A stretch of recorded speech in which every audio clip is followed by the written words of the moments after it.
एक ऋषि जिनसे देवता भी डरते हैं,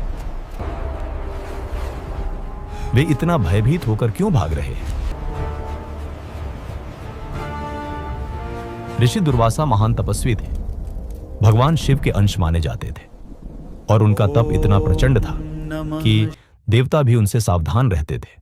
लेकिन इसी के साथ वे अपने क्रोध के लिए प्रसिद्ध थे। एक बार राजा अम्बरीश, जो भगवान विष्णु के परम भक्त थे, उन्होंने एकादशी का व्रत रखा था। उसी समय ऋषि दुर्वासा राजा के महल में पधारे। राजा ने उनका स्वागत किया, उनका सम्मान किया और भोजन का आग्रह किया, जिसे दुर्वासा ऋषि ने स्वीकार तो किया, लेकिन कहा कि वे पहले स्नान करने जाएंगे। ऋषि दुर्वासा स्नान के लिए चले गए और काफी समय तक लौटकर नहीं आए। इधर समय तेजी से बीत रहा था और शास्त्रों के अनुसार एकादशी का व्रत निश्चित समय पर तोड़ना आवश्यक होता है। राजा अम्बरीश धर्म संकट में फंस गए, क्योंकि अतिथि को बिना भोजन कराए स्वयं भोजन करना पाप माना जाता है और समय निकल जाने पर व्रत भंग हो जाता है। तब वहां उपस्थित पंडितों ने राजा को सलाह दी कि केवल जल का एक घूंट पी लेने से भी व्रत तोड़ा जा सकता है। राजा ने विनम्रता से केवल एक घूंट जल पिया और भगवान का स्मरण किया। उसी क्षण ऋषि दुर्वासा लौटे और देखा कि राजा ने अपना व्रत पूर्ण कर लिया है, जिससे उन्हें लगा राजा ने भोजन कर लिया है।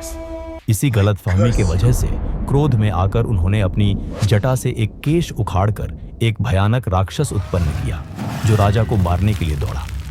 उसी क्षण भगवान विष्णु का सुदर्शन चक्र प्रकट हुआ और राक्षस का वध कर दिया। फिर सुदर्शन चक्र दुर्वासा ऋषि के पीछे दौड़ा।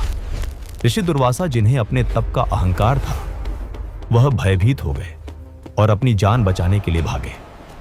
लेकिन जब सुदर्शन चक्र ने उनका पीछा नहीं छोड़ा तो वह भगवान विष्णु के पास गए।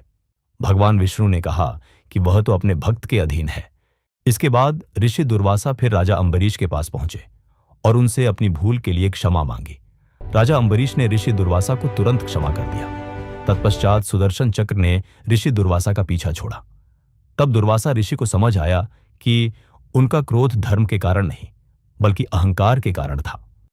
इस पूरी कथा का सार यही है कि बिना विनम्रता के तप विनाशकारी बन जाता है और सच्ची भक्ति के सामने सबसे बड़ा अहंकार भी टिक नहीं पाता।